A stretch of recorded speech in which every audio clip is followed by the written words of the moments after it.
یہ زمین دشمن کی ہے. جنگ دشمن کی زمین پہ نہیں جیتی جا سکتی. دشمن کو اپنی زمین پہ دعوت دینی پڑتی ہے. سید الشہداء نے کربلا خریدی ہے, اپنی زمین پر یزید کو دعوت دی. یزید نے نہیں امام کو گھیرا, امام نے یزید کو بے نقاب کیا ہے.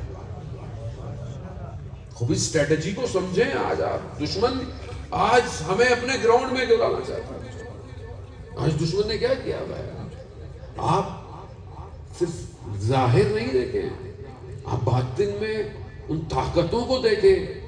آج آپ کے لیے دنیا کتنی خوبصورت ہے. ویسٹ ہر جوان چاہتا ہے میں بھی چلا جاؤں, آسٹریلیا چلا جاؤں, یورپ چلا جاؤں.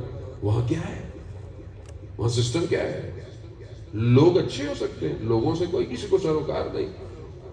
اصل اس سسٹم کا ہے. وہ سسٹم آپ کو کہاں لے کے جانا چاہتا ہے؟ وہ سسٹم آپ کے ذہن کو, وہ پیسہ آپ کے ذہن کو کیا کر سکتا ہے؟ آج آپ جوان سے پوچھیں, وہاں اس کے پاس ٹائم ہی نہیں ہے. کہتے ہیں کسی چیز کا ٹائم نہیں ہے. اتنی تشنگی وہاں جوان میں پائی جاتی ہے کیونکہ اس کو موقع نہیں ملتا. مشین ایسی ہے 6 دن کئی گھنٹے نوکریاں کرنی ہے, اس کے بعد ایک دن اس کو اٹھا ہی نہیں جاتا. پورا سسٹم ایسا ہی ہے. یہاں پر آپ آزاد اگر ہیں کسی بھی طریقے سے, تو وہاں تو غلام در غلام ہے. میں خدا نہ خواستہ نہیں کہہ رہا کہ آپ پڑھنے نہیں جائیں, آپ ایجوکیشن حاصل نہیں کریں. آپ کریں, چیزیں کریں, مگر انڈرسٹینڈ تو کریں کہ کون سی چیز ہے جو آپ کو کھینچ رہی ہے. کہیں یہ نہ ہو کہ 4 فائدوں کے لیے آپ اپنے دین کو بیچ دیں. دشمن آپ سے آپ کا دین چاہتا ہے. دین دے دو, دنیا چاہیے, گھر چاہیے, گاڑی چاہیے, پیسہ چاہیے, لے لو. دین دے دو. دین کی بات, مولانا صاحب اخلاق اچھا ہونا چاہیے. اخلاق کا کیا کریں گے جب دین نہیں ہو؟ یہ چیز نے ہمیں دھوکہ دیا. لوگوں کا اخلاق بہت اچھا ہے. اخلاق, ابھی کووڈ میں لوگوں کا اخلاق دیکھا آپ نے کیسے لوگوں نے لوٹ مار. یہاں تو لوگوں نے پھر لوگوں کی مدد کی ہے, وہاں تو نہیں ہوا. وہاں کیمرے اگر ایک دن بند ہو جائیں پھر دیکھیں آپ سارا اخلاق کہاں جائے گا. سسٹم کو سمجھے. یہ آج مجھے پتا چلا کہ بہرحال پچھلے ہفتے یا کچھ دن پہلے ہزارہ ٹاؤن میں ایک 10 سال میٹرک کا بچہ اس نے شاید اپنے آپ کو ہینگ کر لیا. کیوں کیا؟ یہی جو دشمن کی زمین آپ اپنے موبائل پہ لے کے گھوم رہے ہیں صبح شام, یہ انسٹاگرام, یہ اسنیپ چیٹ, یہ پب جی, یہ سائیکولوجیکل آپ کے برین کو واش کر رہا ہے. آپ کے وجود کو اندر لے آتا ہے اور آپ کو کمانڈ کرتا ہے کہ یہ کرو, وہ کرو, یہ کرو, وہ کرو. انسان اتنا ڈپریشن میں چلا جاتا ہے, اسے پتہ ہی نہیں ہے کہ وہ ریموٹلی ہینڈل ہو رہا ہے. آج آپ بڑے خوش ہوتے ہیں کہ بچہ رو رہا ہے, موبائل پکڑا دیں.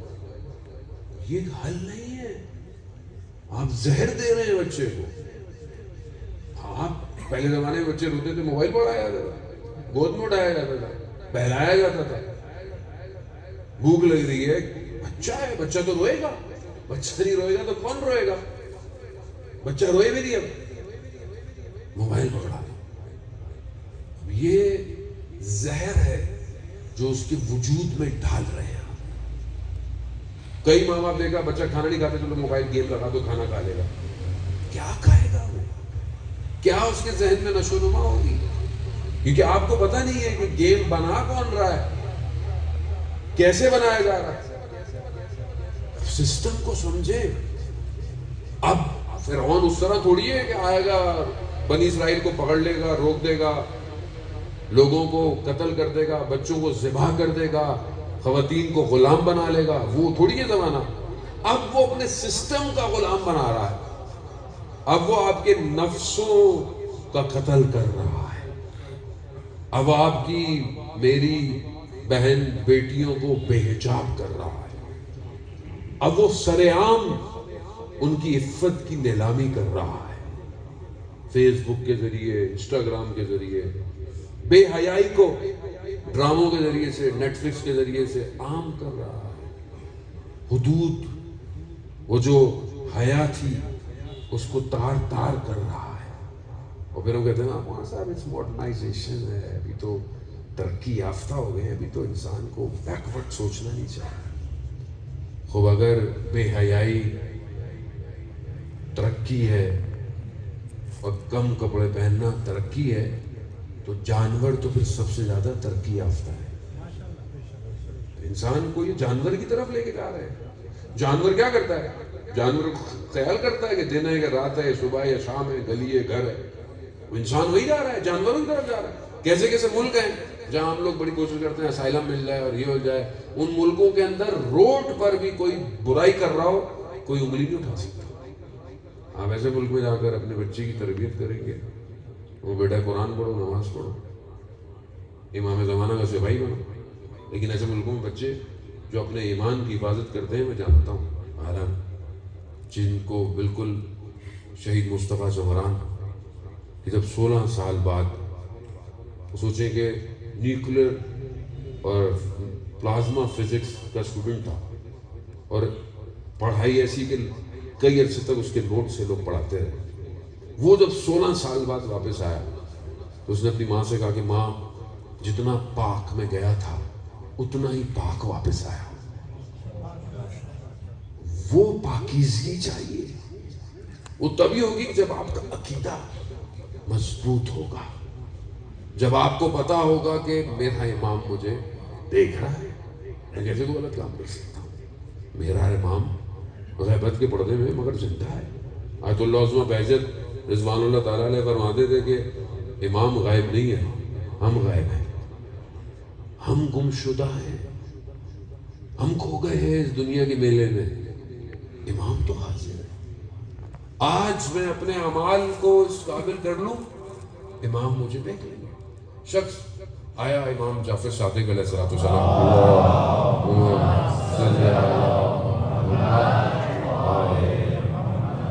امام کی خدمت میں آیا. امام سے پوچھا مولا آپ سے کوئی بھی سوال پوچھیں آپ فوراً جواب دے دیتے ہیں، مطلب کوئی بھی سوال پوچھا. امام نے سامنے برتن رکھا ہوا تھا، کھانا تھا اس میں. امام نے کہا کھانا کہاں سے کھاؤ؟ کہا جہاں سے دل چاہے. کہا کیوں؟ کہا مولا بالکل سامنے کہیں سے بھی ڈالو. کہا کائنات پوری ہمارے آگے بالکل ایسے ہی حاضر ہے، جو جہاں سے پوچھو گے ہم وہاں سے کھانا حاضر ہے. ظاہر مظہر صفات پروردگار ہے. زیارت جامع کبیرہ انشاءاللہ کہ ہم نے پڑھی بھی ہوگی، نہیں پڑھی تو تھوڑا تھوڑا پڑھنا چاہیے. تھوڑی سی پڑھی ہے لیکن ترجمہ پڑھ لیا جائے. فضائل اہل بیت ہے، فضائل ائمہ علیہ السلام، وہ فضیلت کے باب اللہ ہے، اللہ کی طرف جانے کا دروازہ ہے. بغیر ان کے یہ نہیں کہ خدا محتاج ہے، نہیں ایسا نہیں ہے، لیکن خدا نے سسٹم ایسا بنایا ہوا ہے. اب آپ بولیں محمد سسٹم، ابھی دنیا کا جب ہم کوئی بھی کام کرتے ہیں تو ہم سسٹم کو مد نظر رکھتے ہیں. مثلا آپ یہ موبائل سامنے ہے، آپ اتنے سارے لگے ہوئے ہیں، اب آپ ادھر سے کیوں نہیں سنتے الٹا کر کے؟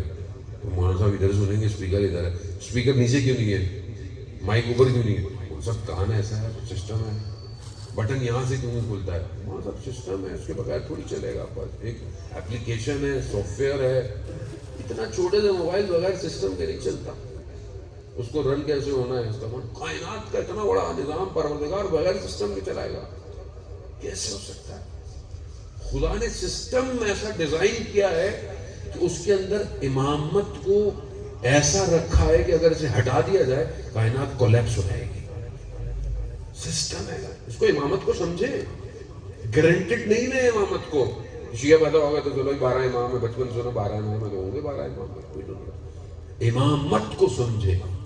ابھی دنیا کے سارے سسٹم کولیپس ہو گئے، سب آپ کے سامنے. کمیونزم، سوشلزم جتنے بھی تھے سب کولیپس. ویسٹ کا، یورپ کا نظام سب کرائسس میں ہے. لوگ مشکل ہے، فائنینشیل مشکل ہے، سائیکولوجیکل مشکل ہے. لوگ ڈائیورس دیکھیں، بڑے بڑے جو کنٹری اپنے آپ کو سب سے زیادہ رفاہ سوشل کنٹری کہتے ہیں، سب سے زیادہ سوسائڈ انہی کنٹریز کے اندر، سب سے زیادہ سوسائڈ. کیوں؟ کیونکہ الہی سسٹم نہیں ہے.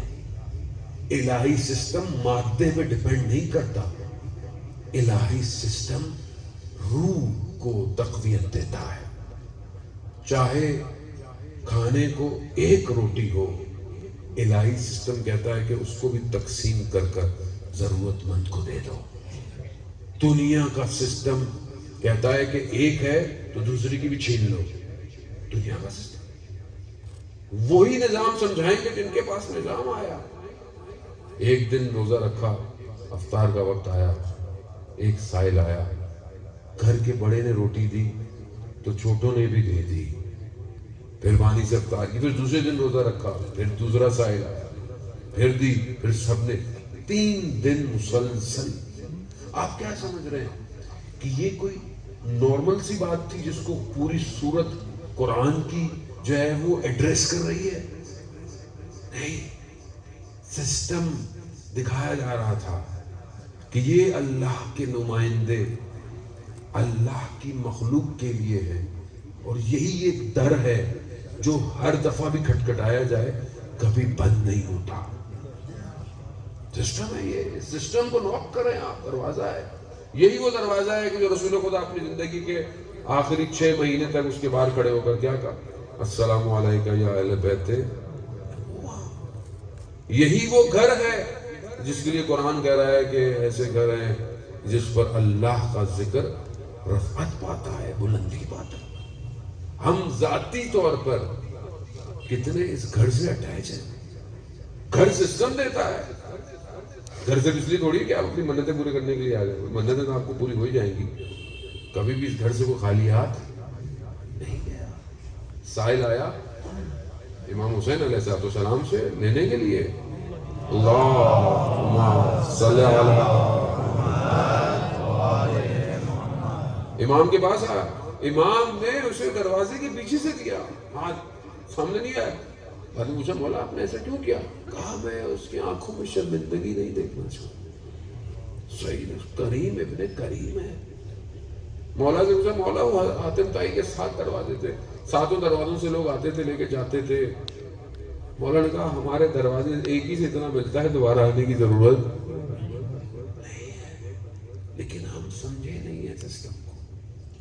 کائنات اسی سسٹم کی وجہ سے ہولڈ ہے.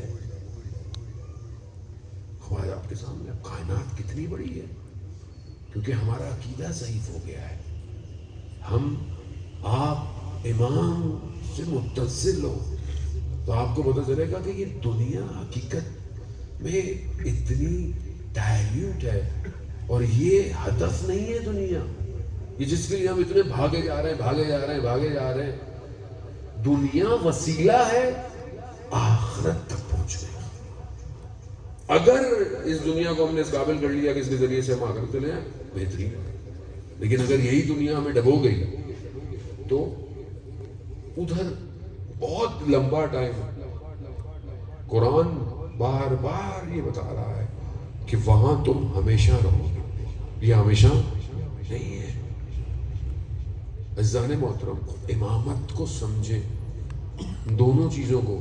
امام کو سمجھنے کے لیے آپ کو امام کے مد مقابل کو بھی سمجھنا پڑے گا.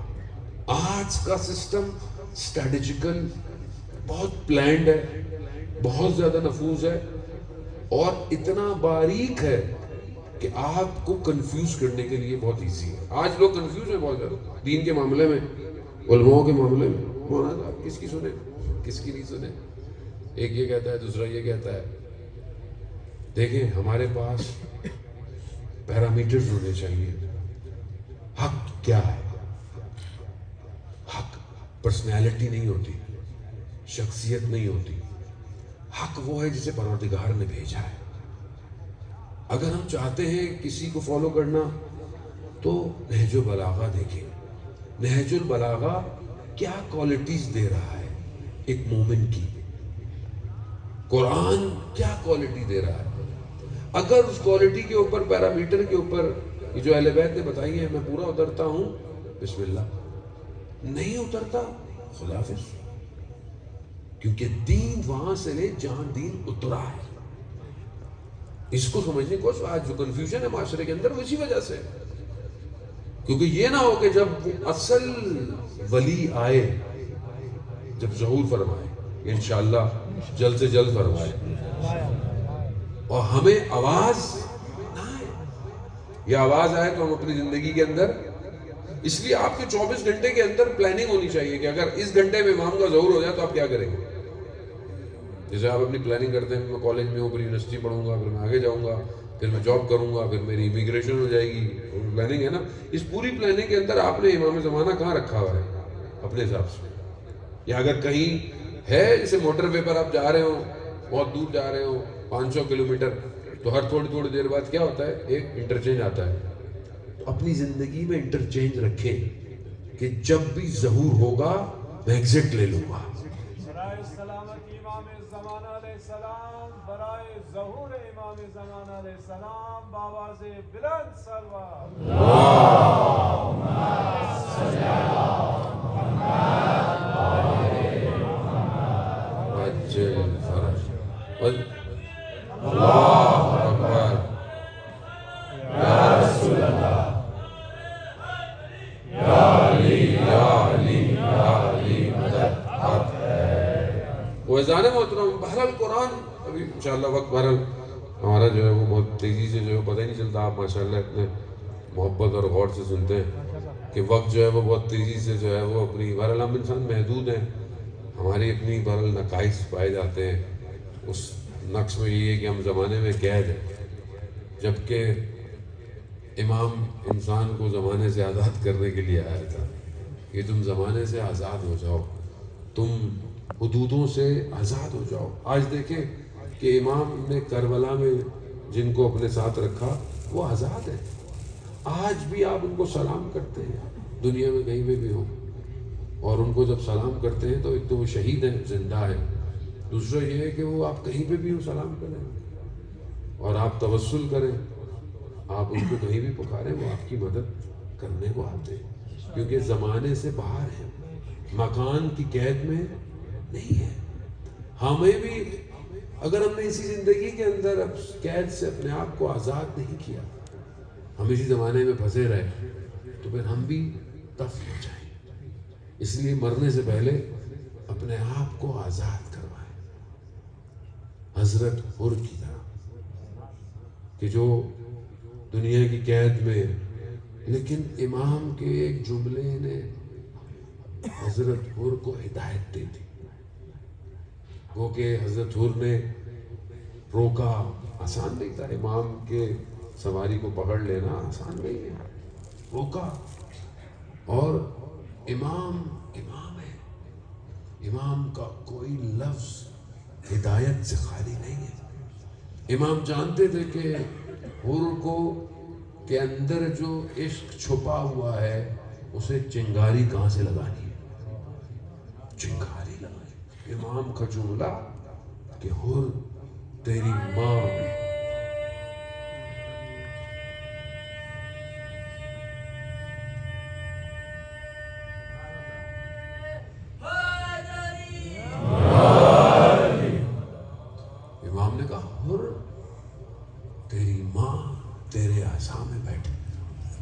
یہ جملہ جا کر حر کو ایسا لگا، مگر کیونکہ طینت پاک تھی تو اس نے کہا مولا اگر کوئی اور ہوتا تو میں جواب دیتا، مگر کیونکہ آپ کی والدہ کا احترام اتنا ہے. اللہ اکبر، یہ کم نہیں تھا. ہم لوگوں نے گرانٹڈ لیا اہل بیت کو، ہم نے نستیوں کو ایسے لیا ہے کیونکہ بس یہ ہمارے گھر کا مسئلہ ہے. کائنات انہی کے گرد ریوالو کر رہی ہے. ایک جملہ حر نے، میں آپ کی والدہ کے بارے میں، ایک جملہ حر کو حر علیہ السلام بنا گیا. یہی تو چیز تھی جس نے حر کو بچا دیا. آسان تھا. شب عاشور حر جو کہ سالار ہے، پورا ٹہل رہا ہے پریشانی کے عالم میں، ادھر سے ادھر، ادھر سے ادھر. سچ نے بولا کیا ہوا؟ کہا انہوں نے نہیں کہا تھا کہ ہم جنگ کریں گے، تو کہہ رہے ہیں ہم صبح جنگ کریں گے.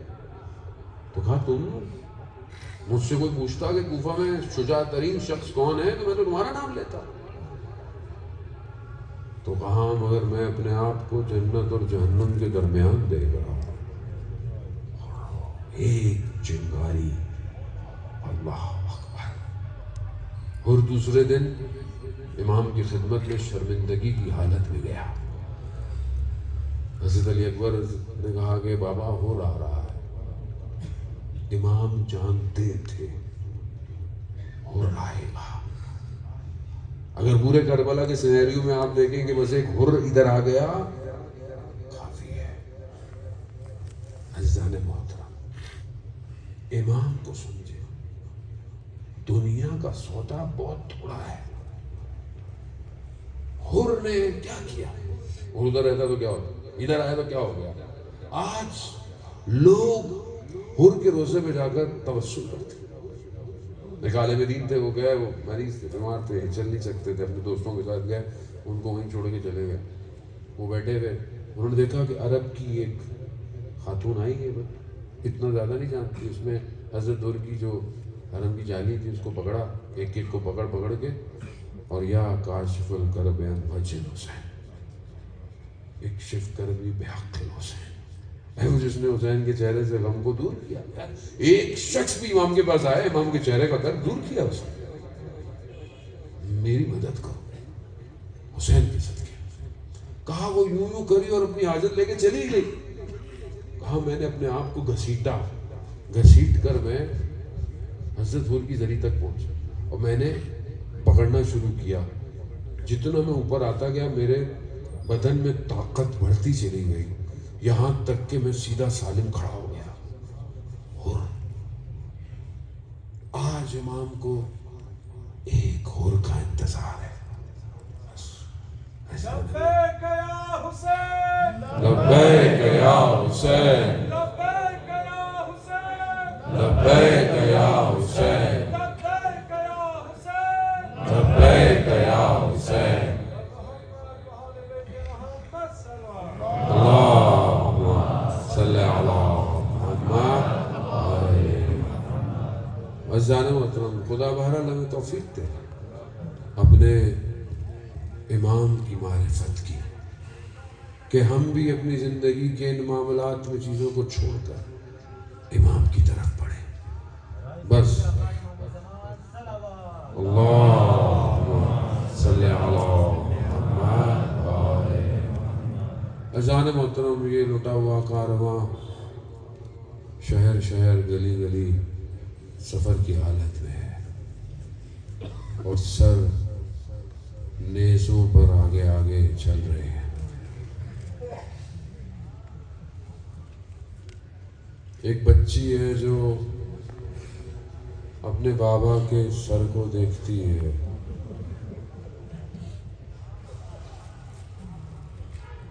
وہ بچی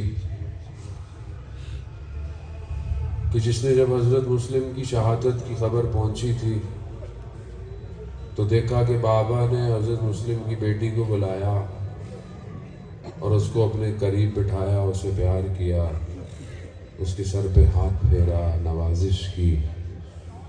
بچی سمجھ گئی کہ جب کوئی یتیم ہو جاتا ہے تو پیار کیا جاتا ہے، لیکن بچی کو نہیں پتا تھا کہ عاشورہ والے دن قانون بدل جائے گا. عزیزان محترم، آپ نے مصائب پڑھے سنے اس کے اندر سلام میں. آپ کی بھی بچیاں ہوں گی، آپ کی بھی بیٹیاں ہوں گی، خدا ان کی حفاظت کرے انہیں روتے ہوئے آنسوؤں سے. 2 بچیاں ہیں کینسر کی، ایک بچی ابیہ ہے، اسے ٹیومر ہے، ابھی اس کا علاج ہوا. اس کے لیے دعا کریں خدا اس بچی کے صدقے میں شفا دے اسے. عزیزان محترم، آپ کی بھی بیٹیاں ہوں گی، روز آپ بھی گھر سے باہر جاتے ہوں گے، بچی آپ سے پوچھتی ہوگی بابا گھر کب آئیں گے، جبکہ روز آپ واپس آتے ہیں.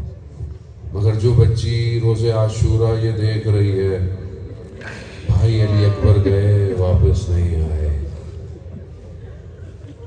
بھائی قاسم گئے واپس، چچا عباس گئے، بدن بھی واپس نہیں آیا. اسداران محمد، اس نے دیکھا روز عاشور بابا پھپھی سے ودا ہو کے جا رہے ہیں. روک لیا اپنے بابا کو. امام اترے، بچی کو گلے لگایا.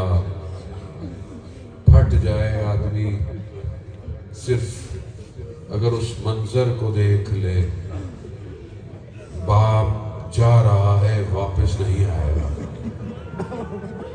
بچی نے کہا بابا ہمیں واپس مدینہ چھوڑا۔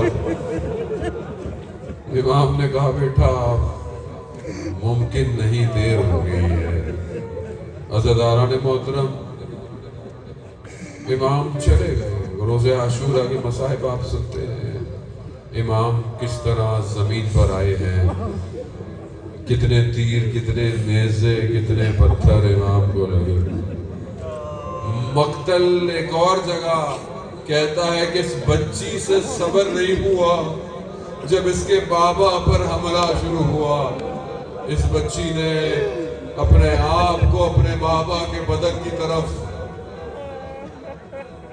بیٹیاں باپ کے جنازے پر زینت ہوتی ہیں مگر یہاں پیار سے بچی کو نہیں، یہاں تماچے لگے، تازے آنے لگے، نہ جانے بچی کس طرح جدا ہوئی۔ عزاداران محترم روزے عاشور کیسے گزر گئی، شب آئی کیسے گزر گئی۔ جو بچی باپ کے سینے پر سوتی ہو وہ مقتل میں نہ جانے کس طرح اپنے بابا کے بدن کو ڈھونڈتے ہوئے۔ 11 محرم کو جب یہ کارواں گزرا مقتل کے پاس سے، اور جب پھوپھی نے اپنے وجود کو اپنے بھائی پر گرا دیا، اس بچی نے جب بدن دیکھا، کیسا بدن ہے، سر موجود نہیں ہے، خاک خون میں اتنی غلطیتا ہے، گھوڑوں کی ٹاپوں نے پامال کر دیا ہے۔ عزاداران محترم اس بچی نے ایک سوال کیا، پھوپھی یہ کس کا بدن ہے؟ اللہ اکبر۔ بس عزاداران محترم بس ہاتھوں میں رسیاں، بس یہ بچی، یہ بصارت جہاں پانی مانگتی ہے وہاں تماچے پڑتے ہیں۔ خدا آپ کی بیٹیوں کی حفاظت کرے۔ کبھی انسان بچیوں کو اس لیے کہتے ہیں، کسی نے شخص نے آ کر امام کی خدمت میں کہا کہ بیٹی کا نام کہا اگر فاطمہ رکھو تو کبھی اس کے چہرے پر تماچا نہیں مارنا۔ اللہ اکبر، اللہ اکبر۔ آئمہ جانتے ہوئے کہ ہمارے جد پر کتنی مصیبتیں پڑی ہیں۔ یہ تماچے جو کربلا کے راستے کوفہ میں لگے یہ پرانے نہیں تھے عزاداران محترم، بس یہ چلتا گیا۔ کہتے ہیں کوفہ میں سب سے پہلے سروں کو نیزوں پہ بلند کیا۔ بچی کی نگاہ جیسے ہی اپنے بابا کے چہرے پر پڑی، بچی خاموش ہے، بچی کہنا چاہتی ہے کچھ مگر کہہ نہیں پاتی۔ امام نے قرآن کی تلاوت کی، مقام آیا، بی بی زینب نے اپنے بھائی کے سر کو کہا کہ بھیا اگر مجھ سے بات نہیں کرتے کم از کم اس بچی سے ضرور بات کرو۔ عزاداران محترم شام کا دربار سر تشت پہ رکھا ہوا، یزید لعین اہانت کرتے ہوئے استاد فلسفی مصائب میں پڑھا کرتے تھے کہ بچی چھپ چھپ کر اپنی پھوپھی کے پیچھے سے اپنے بابا کے سر کو دیکھ رہی ہے۔ یزید چھڑی لے کر ہونٹے وہ ہونٹ جسے پیمبر، اللہ اکبر۔ عزاداران محترم بس زندان کے خرابے میں جب یہ بچی پہنچی ہے، امام سجاد فرماتے ہیں کہ چھت نہیں تھی، دن میں دھوپ اور رات کے موسم میں اسیروں کے کھالوں کو اس طرح خراب کر دیا۔ بچی رات کی شدت میں بابا بابا بابا، جیسے ہی یزید کے کانوں تک آواز آئی، کہا کون ہے؟ کہا بچی بابا بابا کرتی ہے۔ کہا جاؤ بابا کو بچی کو دے دو، کسی بچی کو اس کا باپ اس طرح نہ بولے۔ تشت لایا، کپڑا ہٹایا، کیا دیکھا؟ خاک میں اٹی ہوئی بابا کی زلفیں ہیں۔ مقتل کہتا ہے بچی نے سر کو اٹھایا، شروع ہو گئی وہ جو اندر بھرا ہوا تھا۔ جیسے ہی بابا کو دیکھا، بابا کے جانے کے بعد خیموں کو آگ لگ گئی. بابا آپ کے جانے کے بعد دعوت چل گیا. بابا آپ کے جانے کے بعد قانون بدل گیا. بابا پانی کے بدلے تماچے پڑے. بابا رسیاں گلوں میں. بابا بغیر محلوں کے. بابا اگر یہ مجھ سے مانگتے تو میں گوشوارے خود دے دیتی. یہ کہتے کہتے خاموشی ہو گئی. بی بی زینب کیا دیکھتی ہے؟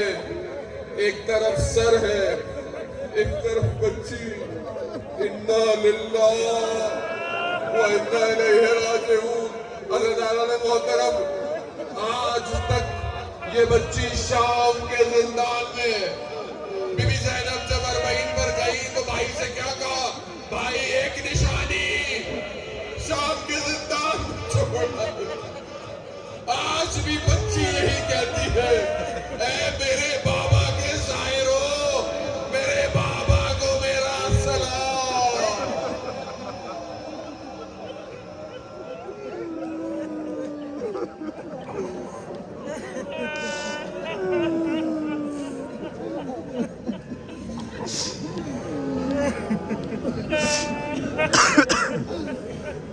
الا لعنۃ اللہ علی القوم الظالمین وسیعلم الذین ظلموا ای منقلب ینقلب. پروردگار تجھے ان اشکبار آنکھوں کا واسطہ, تجھے اس بچی کا واسطہ, جتنے بھی بیمار ہیں پروردگار انہیں شفائے کاملہ عطا فرما.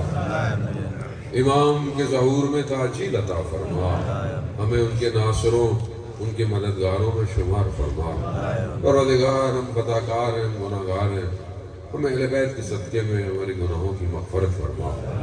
حاضرین میں جو بھی اپنی شرعی حاجات کو لے کر آئے ہیں انہیں پورا فرما. پروردگار بہت سارے لوگ مریض ہیں, یقیناً آپ کے بھی ہوں گے, میرے بھی ہوں گے. کسی کا نام بھی دیا ہے حسن اور رشتانی, کیونکہ بہرحال چشمہ میں نے نہیں پہنا, مجھے پورا نام نظر نہیں آ رہا. اور بھی لوگوں نے بخشیاں دی ہیں نماز کے لیے. ایک بچی ہے, میں نے پہلے بھی کل بھی عرض کیا, 10 سال کی ہے, اور ان کے والدین نے کہا اسے کینسر بھی لاعلاج ہے. اور ایک بچی بہرحال یہیں پہ ابھی ہے, اس کو برین ٹیومر ہے, اس کا بھی علاج بہرحال ہو رہا ہے. پروردگار تجھے اس بچی کا واسطہ جو اپنے باپ سے پھر مل نہ سکی, اس کے صدقے میں ان بچیوں کو شفائے کاملہ عطا فرما. پروردگار ہمیں حج عمرہ اور زیارات کی توفیق عطا فرما. پروردگار بے اولادوں کو اولاد صالح نیک, اور جن کو اولاد نرینہ چاہیے انہیں نرینہ عطا فرما. بے گناہ اسیروں کو اسیران کوفہ اور شام کے صدقے میں رہائی عطا فرما. پروردگار گو کے بارش رحمت ہے, لیکن بہرحال ہمارا سسٹم صحیح نہیں, اور جہاں جو مشکلات ہیں, خاص طور پہ کہا ہے کہ وہ ہزارہ ٹاؤن کے پاس جو ڈیم ہے ادھر پانی بہت زیادہ بڑھ گیا ہے, اور خدا نہ خواستہ اگر وہ ٹوٹ گیا تو وہاں جتنے بھی لوگ رہتے ہیں ان کے لیے بہت مشکل کا. پروردگار تجھے واسطہ ہمیں ناگہانی مشکلات سے نجات عطا فرما. ہمیں ان طوفان سیلابوں سے ہمیں صحیح راستے کی طرف لے جانے کی توفیق عطا فرما. ہمیں اتنا علم دے, ہمیں اتنی توفیق دے, تو نعمت بھیجتا ہے اس کو ہم صحیح طریقے سے استعمال کر سکیں. پروردگار جہاں جہاں بھی پاکستان میں اور جگہ بھی بارش کی وجہ سے مشکلات ہیں, سیلاب ہیں, لوگ پریشان ہیں, یقیناً لوگوں کا مال مویشی گھر تباہ اور برباد ہو گئے. پروردگار ہمیں توفیق عطا فرما, ہم تمام مسلمانوں کی, مومنین کی مدد کر سکیں. پروردگار ہمارے ملک پاکستان کو عزت اور استحکام عطا فرما, اس کے دشمنوں کو نیست اور نابود فرما. ہمیں جہاں جہاں بھی مجلس عزاداری ہو رہی ہے ان سب جگہ پہ مومنین کی حفاظت فرما. مسلمان جہاں بھی اپنی آزادی کی جنگیں لڑ رہے ہیں انہیں کامیابی عطا فرما. آپس میں مسلمانوں کو اتحاد کے ساتھ رہنے کی توفیق عطا فرما. ہمیں آپس کے اختلاف کو دور کر کر مقصد امام حسین پر چلنے کی توفیق عطا فرما. ہم سب کو اپنی زندگی کے ہر قدم کو اپنے ایمان کے ظہور کے لیے بڑھانے کی توفیق عطا فرما. پروردگار اس اربعین میں ہمیں کربلا کی زیارت نصیب فرما. اللہم ارزقنا زیارت الحسین فی الدنیا و شفاعتوں فی الآخرہ. صلوات بیت محمد.